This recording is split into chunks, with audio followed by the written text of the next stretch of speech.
Hello and welcome to the Business of the Business podcast. I'm your co-host, JP John Boss, with the Two Man Power Trip. Of course, joining me is my co-host himself, the financial wrestling genius, Mr. Lavie Margolin. Lavie, how you doing today, sir?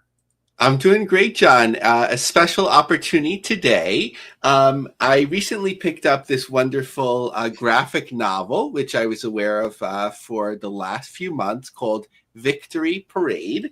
Our guest today is Leela Corman. I'm just going to give a brief bio.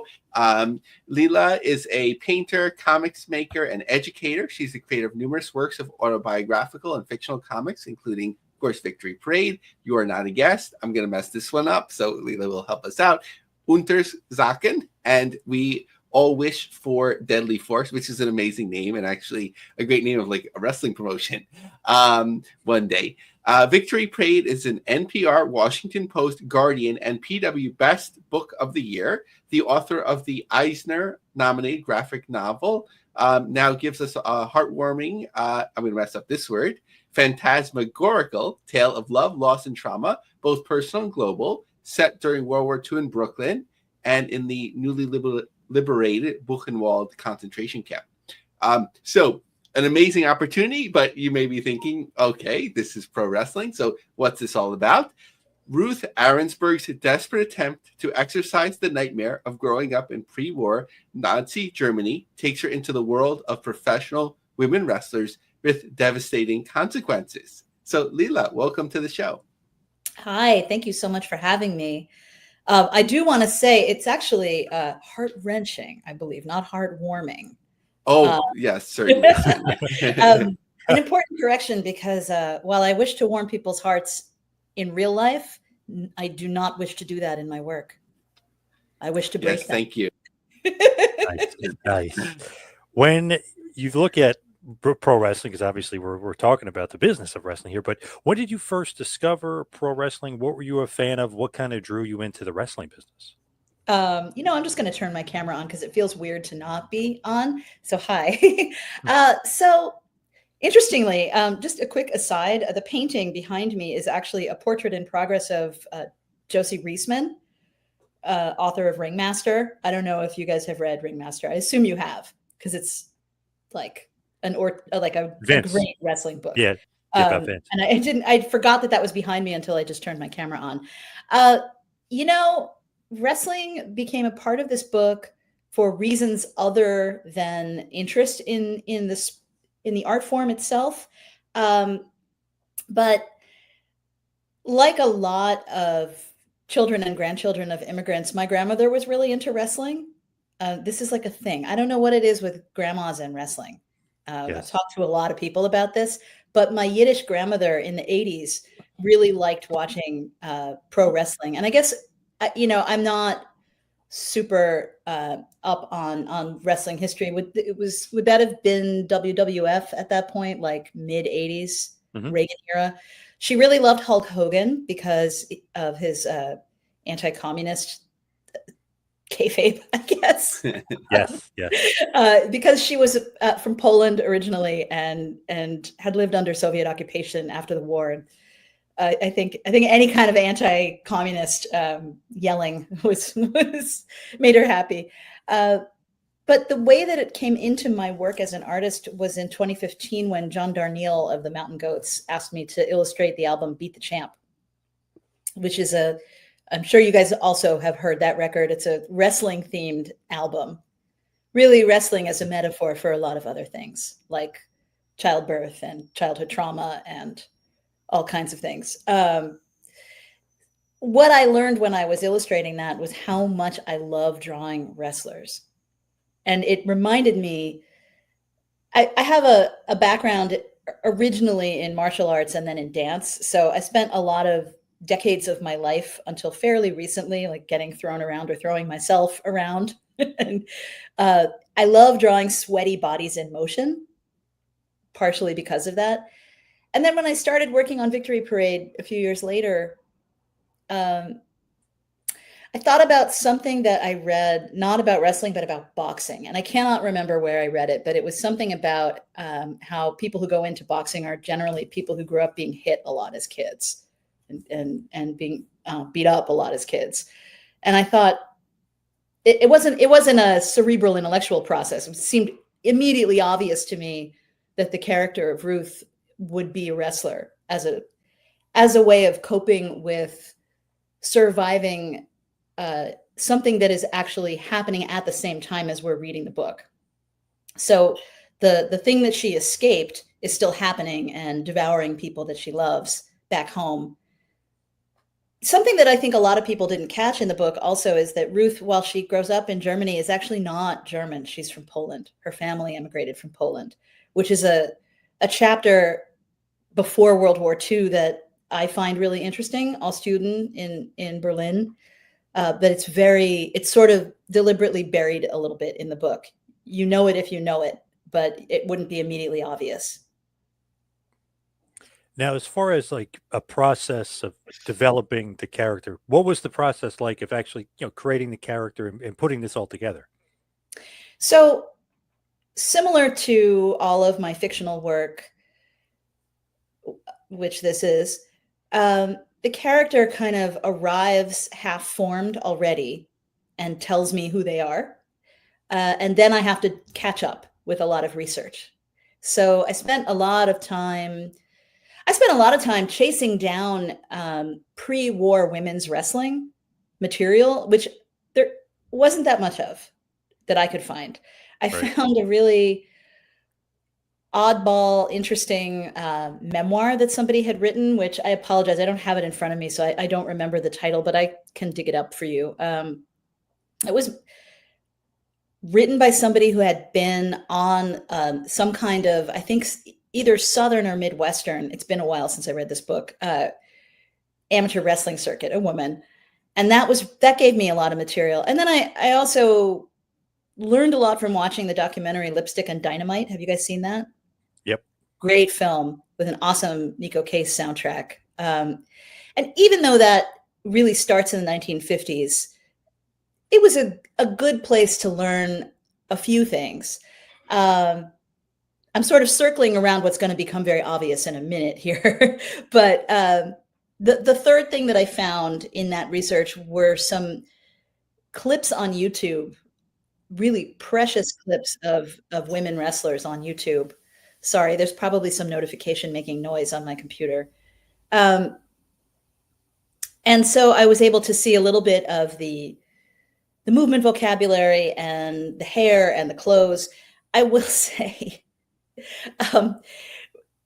the movement vocabulary that they're doing in the book, in the wrestling, is I started to realize about halfway through drawing it, I'm really just kind of drawing like my own martial arts movement memory here, more so than professional wrestling.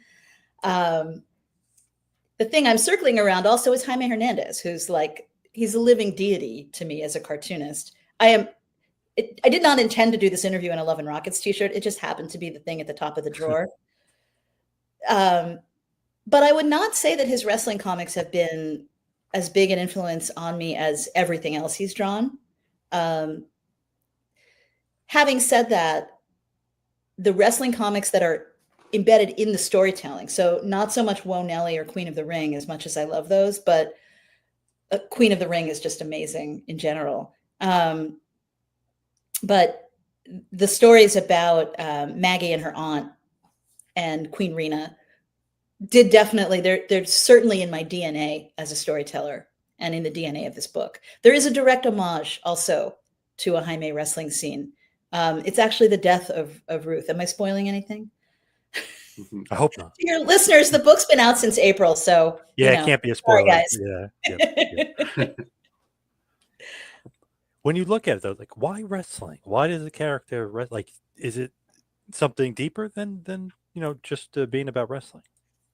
Sure.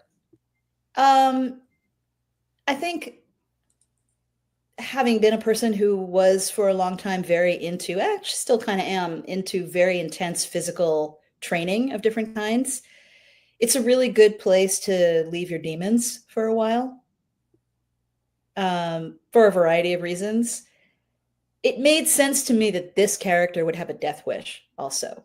And ultimately she gets her wish in this book, in the Jaime homage scene. The scene that I'm paying homage to is actually, no one dies in that scene. It's actually kind of vaudevillian and funny, but Why wrestling?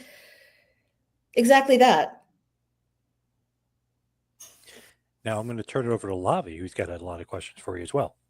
Yes. So I just recently shifted the camera setup this week, unfortunately, but way behind me is a poster presentation from YIVO on a book by a Yiddishist called Bad Rabbi. Oh yeah. And one of the pieces of research, what he did was, I'm not sure if you're familiar with the book, but Oh yeah. he went into, of course, the basically the New York Posts of the day that were written in Yiddish, the dailies, and sort of found salacious, interesting stories related to Jewish characters. One of them, of course, is Martin the Blimp Levy. I love the blimp. So that's fascinating, and I think there's just one video, but at least one video on YouTube where it was just amazing to go back and look at it. So just a little bit more about your background, because as I mentioned in the email, this also crosses over in terms of my Jewish roots and so on. My great-grandparents came to the U.S. from Minsk and Pinsk, which was funny because it rhymed. Everyone always laughs after I say the Pinsk. So many part. Jewish jokes. Yes, yes, exactly. But where is your family from originally? I'll answer that in 1 second, but I just want to say on the topic of Bad Rabbi, Eddie's my people. We're friends. We've been friends since we did an event together at the Elder Street Synagogue in 2007 or something. Friendly online, and so after I read Bad Rabbi, I read that in one sitting on a flight home from Denmark a couple of years ago, and I actually ended up doing a couple of one-pager comics kind of from some of that material with Eddie, including one about the blimp. Oh, really? Yeah, and I have to say, I'm sorry, this is a bit of a digression, but are you guys familiar with the movie The Forbidden Zone? Just by name. I don't think so. Okay. Best movie ever made. Made in the early 1980s by Richard Elfman, starring most of his family, from what I can tell, including all of Oingo Boingo, Danny Elfman as the devil. There's a character who's a famous Jewish wrestler, and I can't remember the character's name, but he's so clearly based on the blimp. If not, it's a coincidence. But I'm going to send you a clip of that wrestler character after we finish this talk. So my family are Galicianers on my mother's side. Well, yeah, my mom's side. The side who survived the war and came here in the 1950s came from, my grandfather's from a small town called Grybów in southeastern Poland, not far from Novi Sad, and from what's now, I think, the Slovak border. And my grandmother was from a town called Sambor that's now in Ukraine. But at the time it was Austria-Hungary and Galicia. And I now have started spending time in Grybów and getting to know people there and doing work with them too. So that's been really lovely. Very interesting. So one of the things, circling back to what you were talking about in the beginning from your grandmother, is sort of the Hulk Hogan representing, the American ideal of the 1980s. Which at this point, going against these supervillains, usually, foreigners and certainly communists. And somebody like Nikolai Volkov came to America to escape the war from Croatia, very anti-communist, and then he played in his career, a communist, and before turning after the fall of the Berlin Wall, of course. But that all goes back to your main character from the book, who was a German Jew, or from that area, and then had to play a German, not explicitly a Nazi German, right, like a lady wrestler, but a German, but then was booed, of course, for being German. That interplay, trying to succeed, but then sort of being pulled back, sort of for something you're trying to escape. Yeah. I mean, I think American society really flattens identity. We don't have a great, we're not known for having nuanced views of people in this country, So I think that, at the time, I don't think there would have been a way for a person like Ruth to protest and say, but I'm not even the thing you think I am, by multiple levels of remove, right? Degrees of separation. She's just being pushed around by men who have more power than she does, and by ugly public opinion. In a way, I think also, when I started working on this book, the really ugly rhetoric against immigrants had just started to ramp up again in this country. And there was the language about giving asylum and refuge to immigrants from Iraq and Syria and Afghanistan was starting to sound exactly like the rhetoric against letting Jews into the country in the 1930s, to the point there's a New York Times, I think, press clip from the 1930s. I think it's the Times. I had it saved for a while. I'm not sure if I still do. Basically saying exactly the same thing that was being said in the 20-teens. Just substitute Jews and for Iraqis and Syrians and ISIS instead of Nazis. Well, if we let the Jews in, then Nazis will infiltrate with them. So I was going on the assumption that there would have been people in the audience who would just flatten her into that category. Yeah, and even in a very different way, John and I, in last week's podcast, we were reflecting on going to WWE's show at Madison Square Garden, whereas, the champion is German. He has no known, association with anything untoward, although, like, his group's ring name years ago was Ring Kampf, which I always found, kind of weird.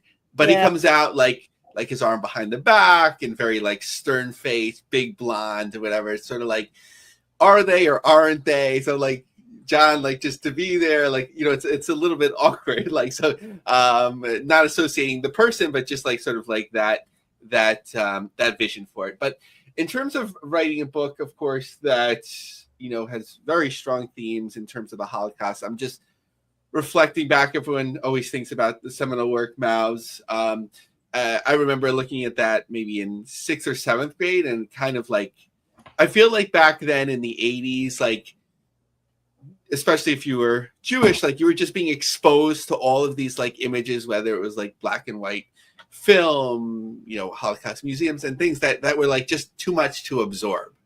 So your graphic novel is very graphic, which is, very important for the work. So as you imagine showing it to an audience, who is your intended audience? I've even heard college students talking about I don't believe the Holocaust happened. So what's is this sort of partly to tell the story as we're always told to do? So I want to start by saying that I didn't grow up like a lot of other Jewish Americans did, in the sense that I did not go to Hebrew school. So I was not exposed to the Holocaust in an institutional way. My understanding of a lot of the Hebrew school education that a lot of my friends got was kind of re-traumatizing, it sounds like, and also indoctrination, a way of making sure that everybody toes the same line politically, and that the Holocaust is the underpinning of that. I didn't grow up that way. I grew up with survivors. They raised me.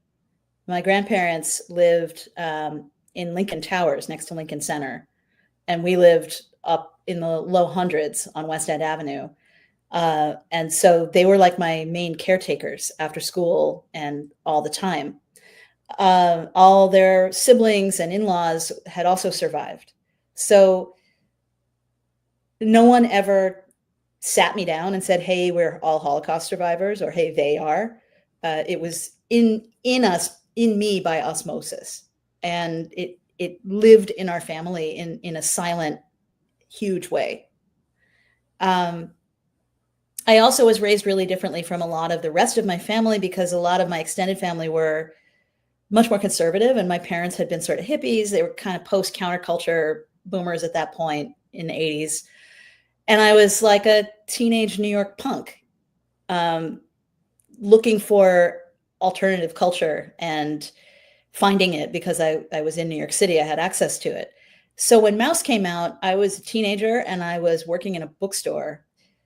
Might not have been when it came out. It might have already been out for a while and I just hadn't known about it, but it might have been when it won the Pulitzer. I'm not sure. But I found Mouse at the same time that I found Raw comics. And Raw is the thing that really just dropped into my life like a bomb and detonated. And I found Love and Rockets soon after. So to me, Mouse was just part of a coalescence of art comics coming into my life and happening in the culture of comics making. When I first read it, I remember just feeling like it just kind of landed with me very organically, because I came from a family like that. Their way of surviving, they didn't survive camps for the most part, although a few of them did. But my grandparents and a lot of other people in the family and others with them survived in a hole in the ground in the woods. So like, I knew that. I didn't know a lot of the details. I'm still learning some of the details. But Vladek was like my grandfather, like the members only jacket, the cap, the attitude, the stubbornness, the difficult personality. Like I recognized all of that. I read it again when I was in art school and I just appreciated it a lot as storytelling. And then I taught it in 2020. And when I taught it, that was a really interesting way to approach it. Now I went and I reread it as a teacher and as a professional comics writer and artist. And there are a couple of things that happened there that were interesting. First of all, I really understood on that pass through it how incredibly well written it is. The other thing I understood, because I was teaching it to people who were not from the same background as me, a really diverse range of students. I was teaching it at University of Florida, so the students were all Floridian, but they were from different backgrounds. There's Middle Eastern, South Asian, Southern white kids, and none of them were Polish Jews. What I saw in Mouse on that pass was also what a granular description of Polish Jewish life before the war is in that book. Which, because that's my family too, I didn't think it had to be explained, but I had to explain it because none of them understood that. So that was really interesting. But I think for a lot of us, and maybe this is true for you too, Mouse was like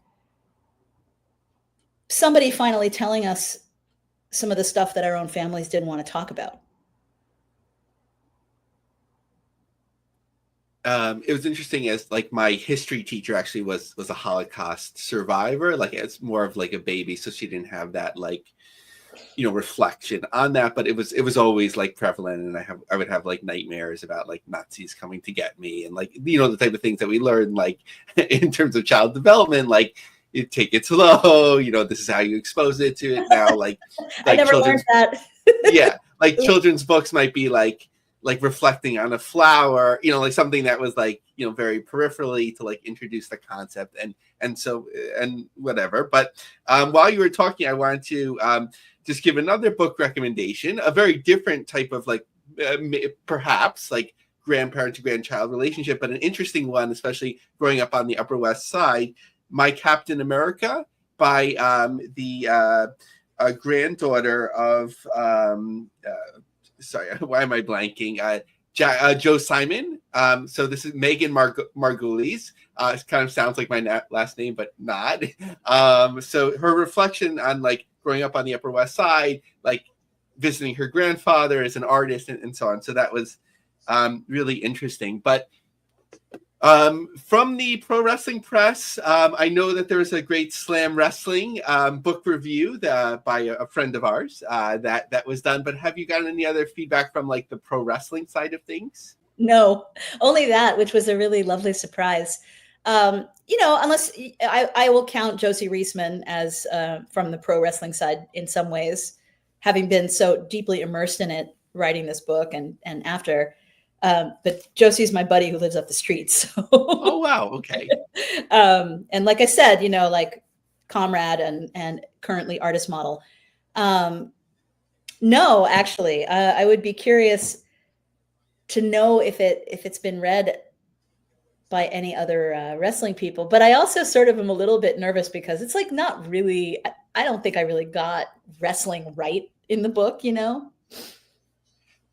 I think like for those that are like very like like sort of like comic book guy like but about like wrestling, we're more like, and maybe we'll count ourselves broadly among them. We're more like critical of like the creativity like of the week to week shows rather than like a good faith attempt. In like fiction or media, like if the boots are wrong, whatever, it's sort of like that's okay. But if you like have the wrong storyline or whatever, like on television, that's where people lose it. So a last question for me before I turn it over to John, and this is more like of a personally beneficial question. So my daughter is now in an art high school in Manhattan. We're very proud of her, not only for taking the bus to and fro, but of her talents.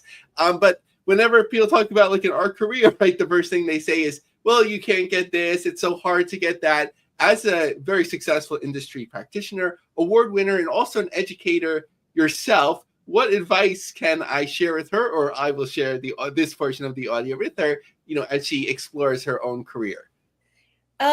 This is a really good question, and I want to preface this by saying a little caveat, which is that I know the world is very different. The world that your daughter is going to enter, and congratulations, by the way, that's great. The world that she's going to enter is going to be different than the one I entered as a professional. So I don't know exactly what all the challenges she's going to face are, but I think some of them I can speak to. So I have a friend who's been a touring musician for over 3 decades, and we once joked that if we were going to teach how to do what we do professionally, like how to put yourself out there, we would call the class Stubborn Bastard 101. You have to really want it, because if you don't, it's not going to be rewarding. For me personally, and this may or may not be the case for your daughter, I can't really imagine anything else I could even be capable of doing. I mean, within that range, there's a lot of stuff that I do. I'm really grateful that I have the ability to teach, because it's really rewarding artistically and also supports me and my family, which is great. But it took me a long time to get there. I think having a certain amount of inner defiance is really important. And I say that, I think that might be less true if we were living in a different country, but we live in a country that hates cultural production and hates artists, does not support artists, especially women artists, artists with kids, but really all artists. So we don't have the kind of cultural support that people get in other parts of the world, like any European country, Australia, a lot of other places. So there's a lot you have to learn how to do on your own here, but there's a lot of support out there for you too. Beyond that, I would say technical skills, getting really polished at whatever art making you like to do. And this is not like a have the best chops kind of thing, but just get good. Like train really hard. The same is true for anything that you want to do, right? I also think any career is hard. It's not, the reason why people think being an artist is so hard is partially because there's so much bias against artists in this country that people don't understand what it entails and can't understand how we make a living and how we function. But it is hard to be an artist in capitalism. And so I think developing a really good critique of that is also helpful, and having friends and support systems around you that understand that as well. Thank you so much, John.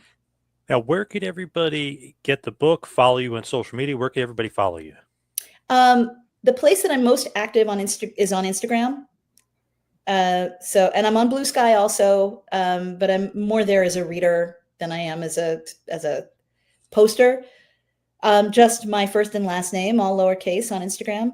Super easy to find. Thank you, Leela, for all the time today. Really appreciate it. And everybody should check out your work. Great stuff. Thank you so much. Thank you so much for having me. It was great talking to you. Happy New Year. Yep, you too. All right, Lavie, let's talk about the news. I need you to go over something with me, something very important, and that is the TV landscape. Yeah, what isn't it supposed to be quiet coming out of the new year? And suddenly we have like the pro wrestling ecosystem, like especially the outside of the biggest, although they're having their plan changes too.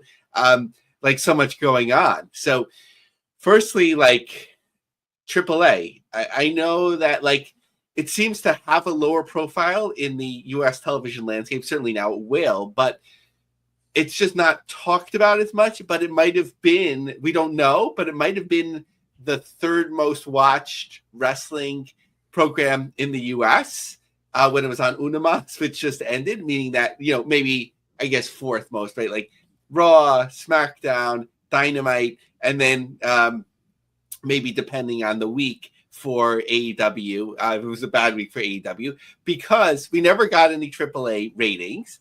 But Unimas as a station averaged 342,000 people in prime time. And then it was also replayed on Tudun, TUDN, which averaged, again, as a station, we didn't have any ratings for AAA, 85,000.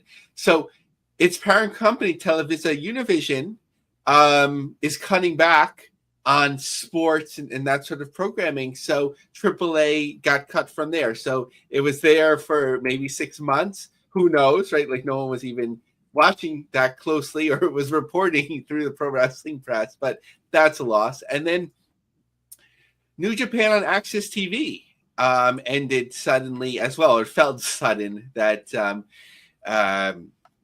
Observer and PW Insider had different takes on it about the same time.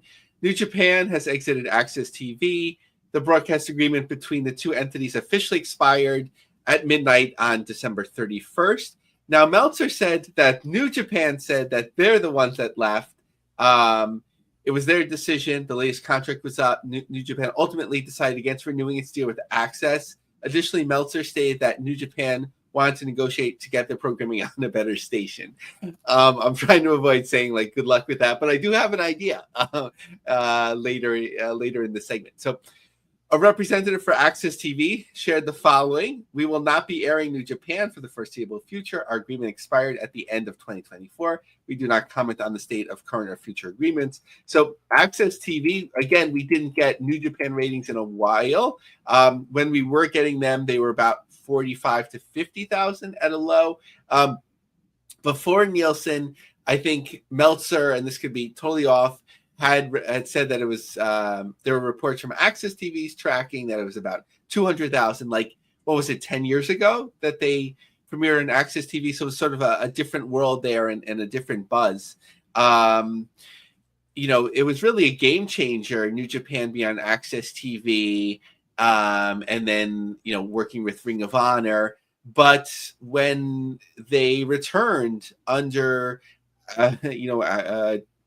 Anthem being the owner, and being under TNA, like it was always, the second tier to them. And it seemed like at certain points that even TNA was like doubling their rating. So to me, it didn't make much sense to pay New Japan for rights fee when, if you want that hour to have wrestling, adding another hour of TNA or even some TNA classics might have matched that number or exceeded it if it was new content.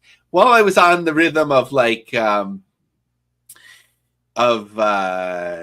pro wrestling airing in the US, I was like, now that we know about AAA status, does CMLL still air here? And people are like, it aired here? So they had two deals as of a couple of years ago. One was LATV, which is like a Diginet station, which covers about 32% of the US with 49 affiliates. And then they were on Nuevo Vista, USA. I might be messing up the name, which had a number of affiliates as well. As far as I can tell, they're not airing anymore. So look, like the international landscape of pro wrestling, maybe,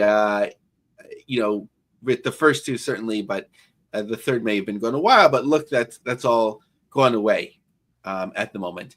Now, in something that just broke as we're recording this, a small thing but an interesting thing, TNA is now airing Impact on the New England Sports Network national feed. So there's always a lot of confusion about this.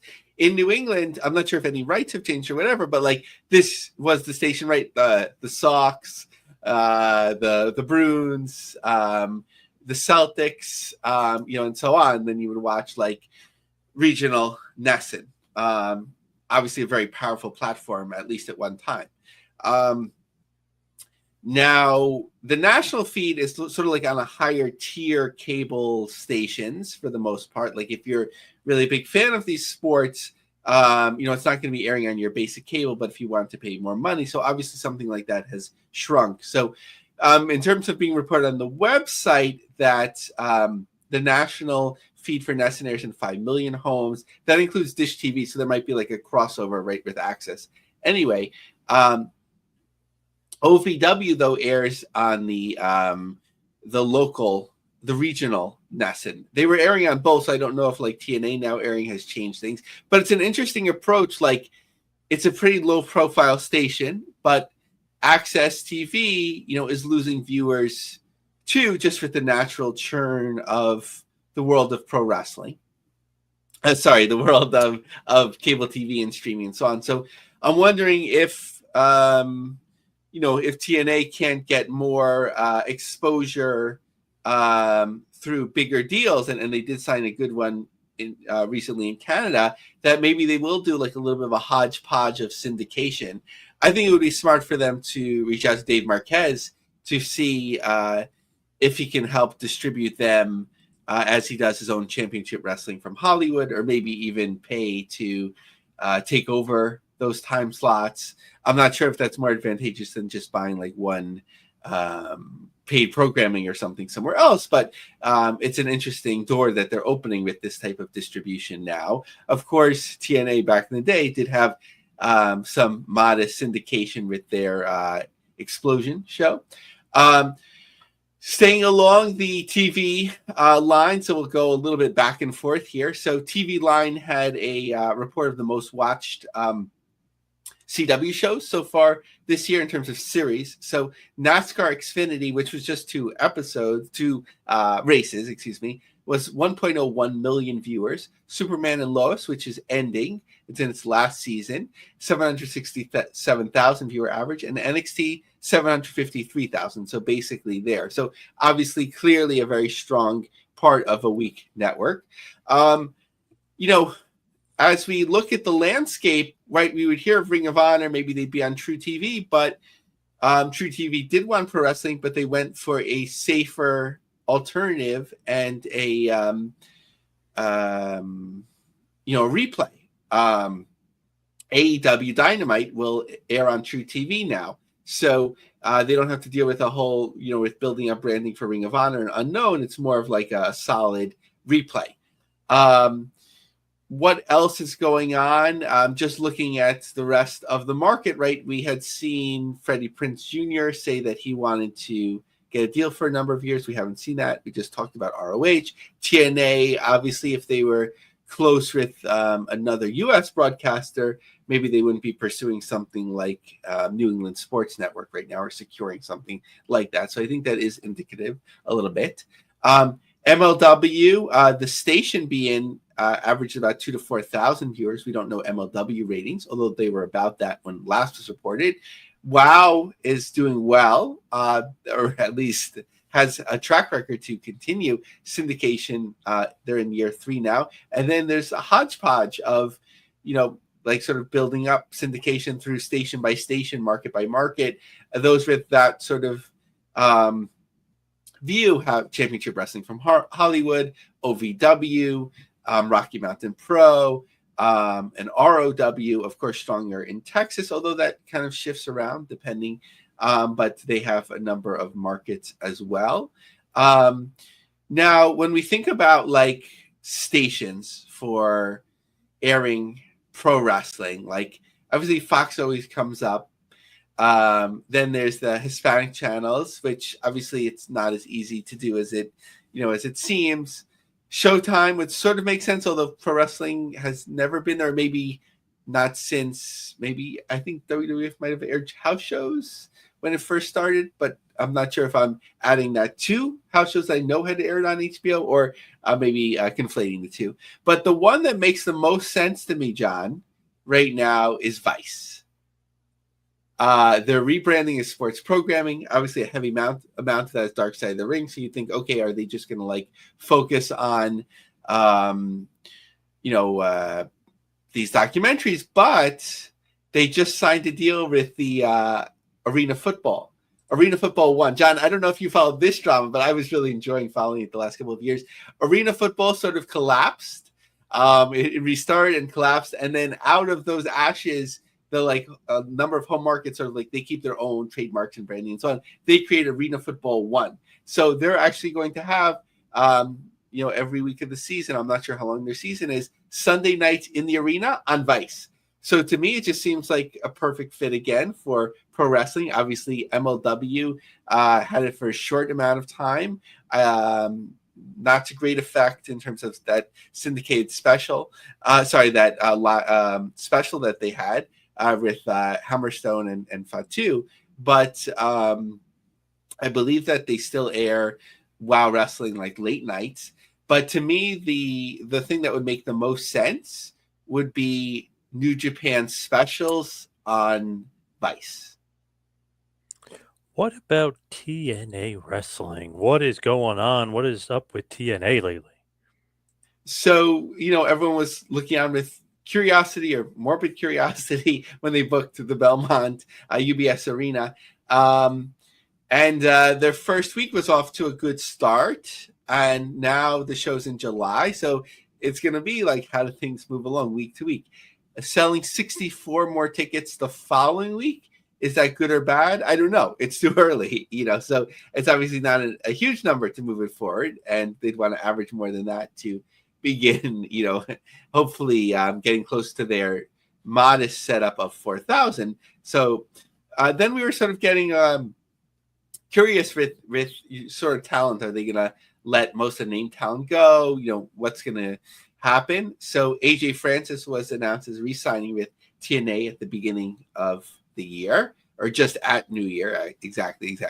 And then, of course, Carlos Silva, who's we've been talking about for a number of weeks, taking over, TNA operations and so on, that when it was shared, their deal with Sportsnet Canada by Ariel Schnerer, Carlos Silva said more to come for TNA Wrestling in 25.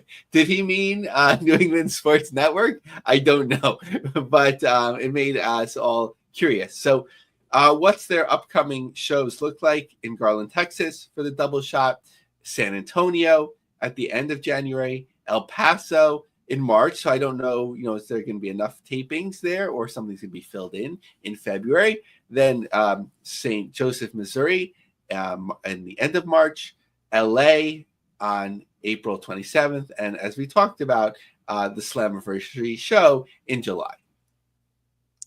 What is going on in the world of New Japan Pro Wrestling? What's going on with the Battle in the Valley? So Battle in the Valley, 52 ticket piece since 4 days ago, at least as of when WrestleTix had tracked it. But 1,151 tickets out. Current setup of 2,143, so just under 1,000 tickets remaining. We tend to see with New Japan shows a velocity of tickets being distributed essentially, or coming off the map, or being sold as it gets closer to the show. So that's something to watch out for. And then it's to look closely at the pictures and the WrestleTix report in terms of like, what is that final number?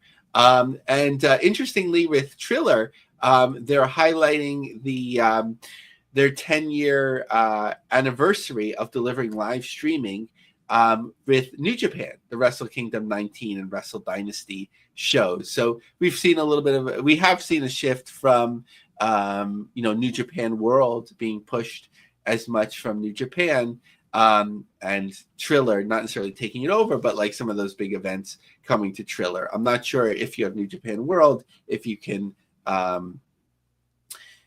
get those shows anyway. It's really interesting that it had held at about 100,000 viewers, but we haven't heard updates about New Japan World subscribers in years. So that's an interesting one. But from the press release, It said that their first show was 10 years ago, and it was when they were known as Fight.tv. But I think that was when they were known as Flips.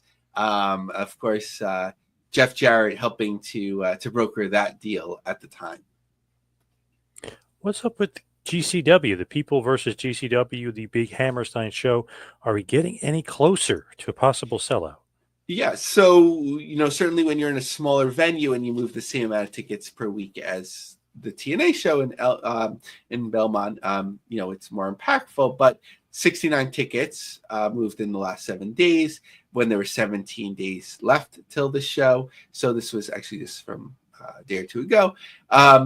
930 tickets distributed. They brought it down from 2,200 to 1,500. They could easily increase that, but to me, it looks like unless it picks up a lot more, if there ends up being a main event draw or some special attraction, but time is slipping away, that you probably have to close off the second balcony fully, and for the few people that bought those tickets, like upgrade them to the second balcony or even to the first balcony, sorry, or even the floor. Sorry, I sound like that joke, like who's on first. And then with other GCW shows, so they announced a series of upcoming shows, pretty much same old, same old. I don't mean that as a criticism. I mean like that they're consistently returning to markets, but a number of these markets weren't popping, but it just seems like a challenging environment overall. But you go consistently with what you know, and especially when you need to deliver 75 shows, and then you could add in some new things here and there. I saw Brett was asking if people have any venue suggestions, not in so many words, or connections in Pittsburgh.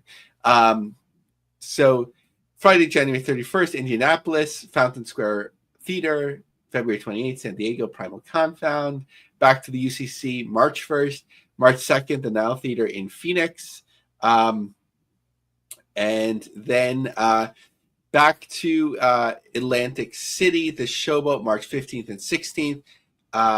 July 11th in Gillies in Dallas.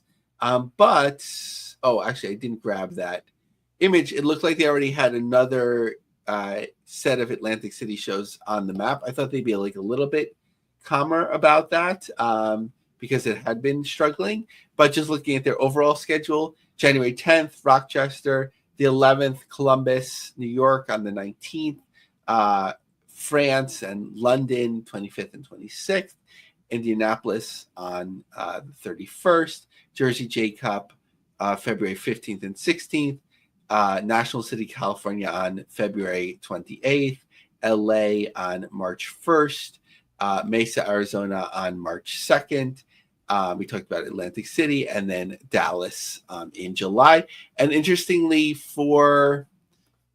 in Vegas, right, for WrestleMania weekend, they will be working with, I believe, WrestleCon. Those sort of shows were separate from one another, the experiences, but the WrestleCon Memorial Show will be under the collective auspices. So it's interesting to see them working together.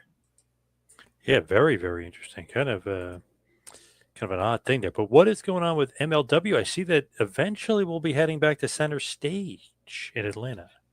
Yeah, so firstly, Dallas, it looks like they're doing really well there in terms of what's been put for sale. It wasn't necessarily like a full map use, but when I last looked, and these might be even gone, the second row, there was just two on the ring side. There was just one additional reserve seating, and then there was GA available. But center stage is becoming like the mecca in Ridgefield Park, New Jersey, with the way it's just one of those venues now that everyone is using. We've seen the Heels Have Eyes, TNA, GCW, NXT just announced a show I put the wrong date in my notes, but a show at the end of January, so ahead of this show. But MLW is running center stage as well, a venue that's been pretty good for them in the past. So a little bit more than a month remaining, but 247 tickets distributed of a setup of 772. What else? And then Commerce, California, and then Cicero in Illinois, later this year. As far as ROW is concerned, Reality of Wrestling, very interesting. Zilla Fatu, the son of Umaga versus Booker T. Is that in the workings here? Is that planned? Yeah, so January 11th, I actually have a screen grab of this venue, their Walker, Texas arena, Walker Lawyer, Texas arena, something like that. There's just like a dotting of seats remaining. So I haven't followed so much the storyline online or how this came about, but Booker T had a line that he's gonna spank him like a baby or something like that. And I was thinking, like, you don't spank a baby, but but not in so many words. But like, okay, so I was already like amateur booking this, John. I was like, let's say you have the match, it's hot 50. I don't know how long you can keep Zilla in the ring. It's basically his second year now he's in. So however many minutes, and Booker, obviously is mostly retired. However minutes, maybe just a few minutes, and then you have like a schmoz finish. You have a couple surprise Bloodline members that just like decimate Booker T. And then you have Queen Sharmell come out like, all upset, and she throws herself over Booker T. And inadvertently, one of the Bloodline members, probably Zilla would be a good idea, injures her. And then you could build up to something like a little bit bigger, like I think they're in Houston, somewhere like maybe like a theater venue or maybe like a few thousand-seat venue where you can like try and pop a house in March or April. So a little like Memphis style booking there. Look at you putting on the Booker hat. I love it. Now, well, I know I'm trying to utilize your connection to Vince Russo, John, so we can. Yes, there you go. There you go. Nice, smart. Now, as far as some here and there, I know that's your favorite topic, which is a bunch of random stuff. The ACW show, that interests me, the Poughkeepsie, because I didn't know how well the tickets were selling, but it seems like they're killing it now. Yeah, Poughkeepsie loves their mainstream name pro wrestling, and they're not being served. And Northeast Wrestling was killing it for a number of years there. And that got quiet, a little bit of struggles, maybe with AEW taking, a lot of the talent, off the board and so on. But they're coming back sort of like with Nick Nemeth, Matt Riddle, Tommy Dreamer, the type of people you would expect on a show in the Mid-Hudson Civic Center. And 1,371 tickets distributed, 543 in the last 7 days. As of we're recording this, we're just a day out. So really curious about this number. Of course, bringing in Nemeth and Riddle and so on, and booking fees and hotels or whatever, it's not cheap, but it just seems like a success. Just quickly, some other here and there's. Enjoy Wrestling reported they had a heck of a year, held 7 events, attended by a total more than 5,000 people. We're in the biggest music venue in Pittsburgh and filled the thing. Crowned new champs and said goodbye to others. New Texas Pro, we broke records last night. Lone Star 5 was an incredible night from top to bottom. We can now officially say that last night's show was our highest attended event and largest gate in New Texas Pro history. Maple Leaf Wrestling was making a little bit noise that 2025 will be bigger and so on. So I'm not going to read the whole press release, but really curious about that, talking about their full national ambitions from sea to sea. But not all bright news for independent wrestling, or maybe they're retiring for a good reason, but KSPW, the 25-year-old promotion in Pittsburgh, is going away. Nice. All right. Great stuff, Lavie. Thank you to Leela. Now let's hit the plugs. You can follow us on Twitter and Instagram at 2Man Power Trip. What about you, Lavie? Where can everybody find you? Follow me on X, Lavie Marg, LAVIE-MARG. Check out my long-form articles on LionCubJobSearch.com. Check out our LinkedIn group, The Business of the Business. We are the official business podcast of PW Ponderings, and we are distributed by the Creative Control Network. All right. Thank you, Lavie. Thank you, everybody out there, for listening. See you right back here and next week for a little business of the business. We'll see you next week, folks.